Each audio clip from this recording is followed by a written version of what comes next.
MT4. I can't lie. Today was a little bit stressful.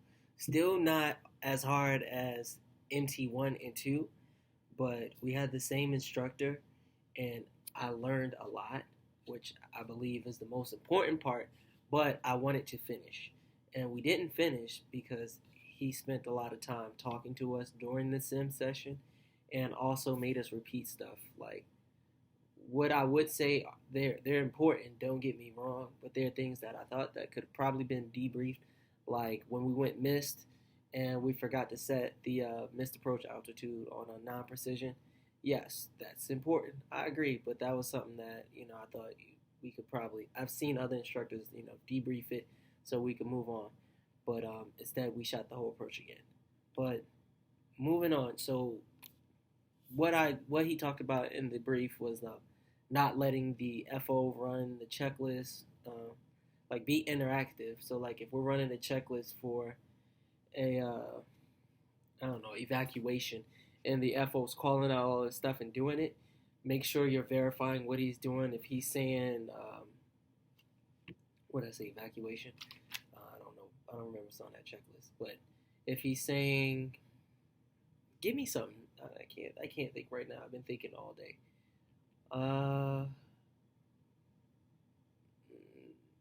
Emergency descent, like that's probably not a good one. But thrust levers idle, I call idle, and like we keep it moving. Like I'm interacting with him while he's reading the checklist after we do the immediate action items. He went back over the ABCs because it's really important, and the PC/slash maneuvers validation. We're gonna shoot multiple approaches over and over again. It's not what we normally do. So he was saying like just make sure you go over ABC, which is A, get your ATIS, know the weather, the airport that you're flying into. B, bug your speeds, brief it vertically and laterally. Make sure you have a VPI top of descent. So when it's time for you to start descending, make sure that that's correct. And vertically, just have to put the approach in the flight plan, and then brief it. And he talked a lot about the briefings as well and how important it is having a plan A and a plan B. So plan A for the RNAV approach that we shot was using the VPI, the VNAV data, taking that straight down. And then he also said back it up with the barrel. So like counting 6 miles, we need to be at 1,980 feet. 5 miles, we should be going down, doing a camper, constant speed, constant. I don't even know what the definition of that is. A camper approach is a non-precision approach, but we're not driving, stopping. We're like going straight down. So 5 miles, we need to be 1740. 45. 4 miles, we need to be 15 something. Like having the guy, your FO or the pilot monitoring, pointing that out to you and talk to you about that. So A would be you following the VPI and shooting it like it was a glide slope, but and having a backup plan just in case that doesn't work. So I understood that. I thought that was pretty interesting. And C, I kept missing C, which is running the checklist. Which I mean, we would do the landing check because that's normal, but since we didn't do the arrival check, you wanted us to start from doing the arrival check, which usually we would get at 18,000 feet. So you shouldn't be like normally we wouldn't be coming in shooting an approach, and I'm like 2,500 feet, and we didn't do the arrival check. So that's a little bit wacky and out of what we do normally, but so that was ABC. I'll say it again. ATIS is A, B is bug build, brief, and C was checklist. Uh, he said because it's an RNAV approach, we're supposed to review the fix. So before you select the approach into the and you activate it, you're supposed to review it with your partner. Um, he went in talking about my briefing because usually when I brief an approach, I say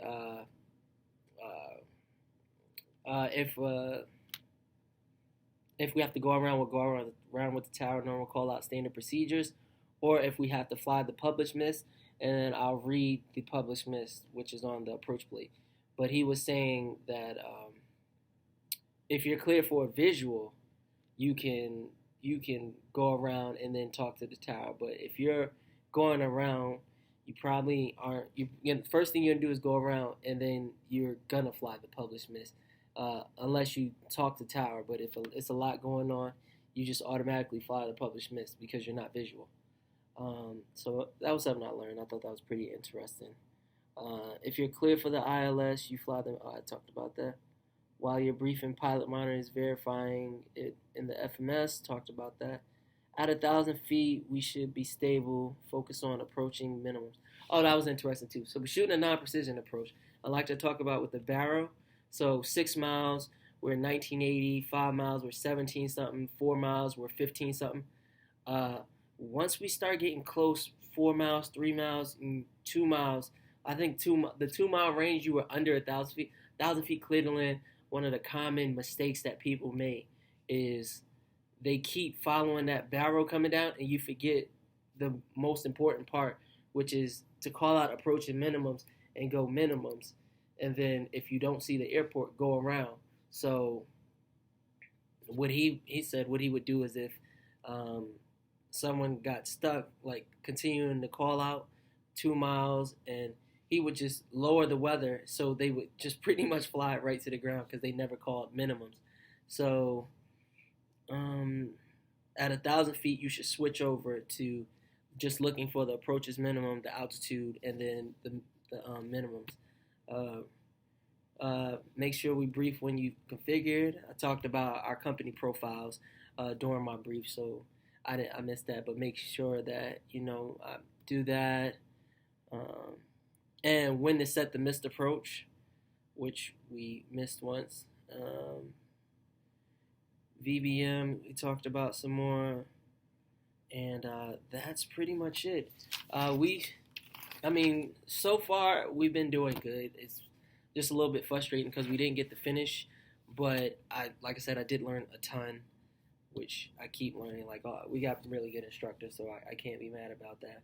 And yeah. That's all I got. MT4 to be continued.